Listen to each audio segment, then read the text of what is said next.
Təqva nədir? Təqva qorunmaq. Qu anfusakum naran. Qu, özünüzü qoruyun. O qorumağadır, yəni qorunmağa. Təqvalı olmaq qorunmaqdır. Qorxmaq deyil, qorunmaqdır.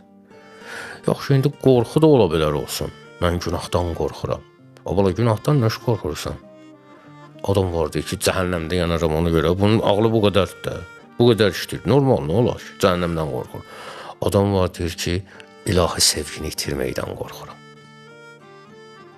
Bu cürlə. O da qorxudur, bu da qorxudur.